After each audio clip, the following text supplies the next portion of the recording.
Hey everybody, welcome back to Hurricanes Herbs.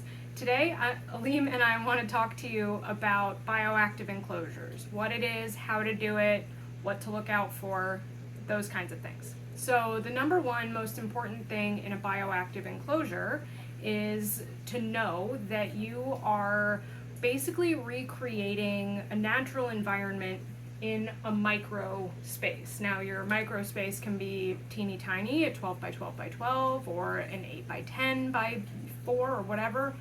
But the most important thing to recognize is that you are recreating the outside inside of an enclosed system. So the ways in which you can do that are pretty numerous. There's a lot of different products that you can use to create this environment. I'm not going to go through all of the things that you could potentially use because we would be here for about 6 months, but I am going to talk to you about the things that I use and what types of environments that I use them in.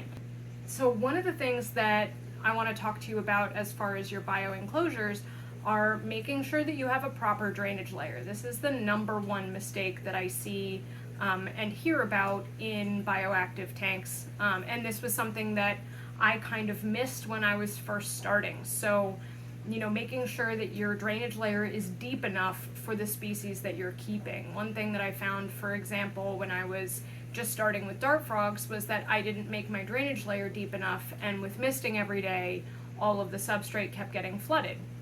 So my dart frog enclosures have much deeper drainage layers than, say, my boa enclosures. So because my boas have supplemental heat, that increases the evaporation from the soil and increases your ambient humidity, but it also pulls a lot of the moisture up out of the soil, allowing for your drainage layer and your substrate to stay moderately dry, which really is what you want. Your dart frogs, your tree frogs, theirs can be a little bit wetter. Your boas can handle some dampness provided that you do have cleanup crew in there who will get rid of the bad bacteria. But you do want to make sure that your drainage layer is deep enough that your substrate will fully drain, and then you can re-wet it as needed. So one thing that I do with my bio enclosures is I make my own substrate. Now you don't have to do this, but you'll save a lot of money if you do. So there's a lot of companies that sell pre-packaged bioactive enclosures that have everything you need and are form-fitted to the species that you're keeping. Or you can, try and make it yourself. You have to have a couple of different ingredients to do it accurately and to do it in a way that it won't, get really moldy or full of bad bacteria or be too rich or, a little toxic or, what have you. So there are things that you definitely need to watch out for when making your own. But what I use is organic peat moss, organic cocoa fiber. You can buy that, at any reptile expo in the country. They'll have it. I throw a little bit of cocoa husk in there as well. And then I use organic potting soil. Now, the really important thing to look out for with the organic potting soil is that you don't want to buy anything with any kind of feces in it. So no chicken product, like they'll say that, but it's just chicken poop. No, what's another one? Bat guano, that's bat poop. So basically you want to look into the things that are listed in the ingredients list. But like ground kelp is fine, and that's used as an organic substance, like it's an organic matter that increases the nitrogen levels basically in the soil, which feed the plants, which is what you'll find at like a garden center, for example. Earthworm casting is fine. That is basically worm poop, and I have never had a negative experience using any potting soil that has earthworm casting in it. And I have I think around 30 or 40 bioactive enclosures now that I've used that exact product in. So, and they've been set up for years and there's been no issues. So those are the ingredients that you'll need to make your own. I do a 2-part organic potting soil to half part cocoa husk, half part cocoa fiber, 1 part peat moss, And then I do a topper of cypress mulch just to help keep the moisture in there and to give a nice, really dry layer for your boas to crawl around on top of, so that they're not at any point sitting in anything damp. So the next thing that you'll need to complete your bioactive enclosure is something to consume the nitrogen in your substrate. So if you have ever had a fish tank, your enclosure cycle is going to be pretty similar to your fish tank cycle. Your fish tank cycle and your enclosure go through a nitrogen cycle. Your enclosures will mold a lot the first couple weeks that they're set up. That's totally normal. You just need something to consume it. And by that, I mean isopods, springtails. Those types of things are essential to creating a genuine bioactive enclosure. Without them, you have a naturalistic environment that you have to really watch. And if you decide to use regular potting soil and stuff. Another thing that you will want to can use for your bioactive enclosures is live plants. Your live plants also consume the nitrogen in your setup, and will allow for a nice stable environment for your animal. It'll also add some solid enrichment. So let's talk a little bit about what kinds of plants to use. So for my boas and anything humidity loving, I am a huge advocate for any kind of epipremnum, any kind of philodendron, any kind of monstera. Your monsteras are a little bit more on the finicky side, so if you don't have a green thumb, maybe don't start with the monstera. There's a bunch of different kinds. You can get the giant one that makes the giant gorgeous split leaves, or there's the Monstera Peru, which is a personal favorite of mine. That's a vining plant, and it has really ribbed leaves, which are really fun to look at. It's a nice dark rich green. But anyway, epipremnum are excellent and indestructible. So you can let it really dry out for a while. You can, keep it really wet. If you have tree frogs, you can use your pothos in your all water bottom with your tree frogs, or you can put it in substrate and it'll grow great. So yeah, and then there's a bunch of different kinds of epipremnum.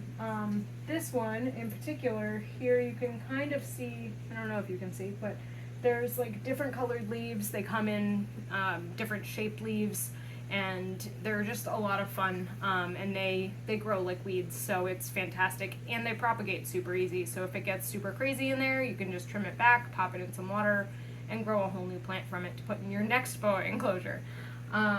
So I mean, that's really all you need for a solid bioactive. We went over your substrate options. You can also add in some charcoal into that to create some aeration pockets within the substrate, which will be really great for your springtails and your isopods.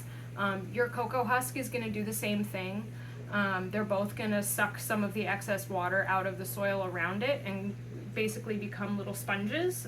Your cocoa husk more than your carbon. Your cocoa husk will become an internal sponge where your plant can kind of latch on and continue to suck moisture out of it. Your carbon is basically going to suck the moisture out, and then it'll just kind of disappear effectively. And they're really great spots. It's a great substance to use for culturing springtails as well, provided you keep it really wet. So the last thing that you really need to have is a drainage layer of some kind.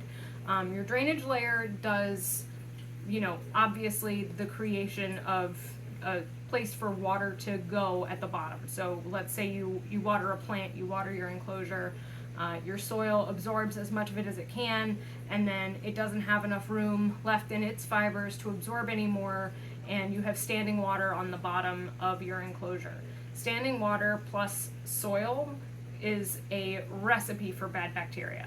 It will bloom very quickly, and it will get very toxic. And that's how you wind up with, bacterial infections in your animals. So your drainage layer is essential because it'll allow for just even a half an inch of space for your water to drain out, let your soil really dry out, and then whatever you use as your drainage layer is going to act as a sponge, and it's going to take up all that excess water, and then as the soil dries out, it'll pull the water as it evaporates up. It'll pull the water up into the substrate itself, allowing your substrate to stay, hydrated without having that bad bacteria build up. So that's a really important factor. There's a bunch of different mediums that you can use. You can use rocks, which I don't love because they don't absorb water, they just dissipate it, but it is an option, and it's probably the cheapest option of the whole roster that I've come up with. Another one is leca, or clay balls. They're literally like this big around. They are made of like compressed and dried clay, and they basically create little sponges. You could use cocoa husk at the bottom, although that I think is probably your most expensive option. And then finally, I really like fish tank filter mediums. So, you can buy big sheets of fish tank filter foam, and you just lay that on the bottom, and that is an amazing drainage layer. And because it is literally designed to allow water to go through it, it will hold it. And it will allow it to release back up, and it's moderately priced. So it's, I would say, probably second on the list to cheapest, and definitely the easiest to deal with if you ever need to change your substrate, if you ever need to, check to make sure whatever, you can just push the substrate off of it. You can take all this, if you have to, for whatever reason, take all the substrate out, you have, bugs you don't want, or you get mites or whatever, you can take the substrate out, you can throw that substrate away, you can take the drainage layer, you can either throw it away or you can pop it in the freezer and reuse it. It's definitely the most cost effective, and it lasts forever. It's relatively easy to clean. If it gets super soiled, obviously toss it, but for the most part, it's pretty simple. So that's pretty much what I got for you as far as bioactive enclosures. Obviously, if you use live plants, you'll need a grow light, but that's another conversation. I can drop a link in, the bottom of this video, and, that way you guys can find all the things that I use in my enclosures. Some of them come from Amazon, some of them come from places like Home Depot or a local garden store. But either way, I'll help you find what you need. I hope you found this video helpful. I hope you enjoyed Aleem joining us for a little bit of it. Thanks as always for stopping by and hanging out with us. If you have any questions at all on this topic, please don't hesitate to leave your comments and your questions in the comment section.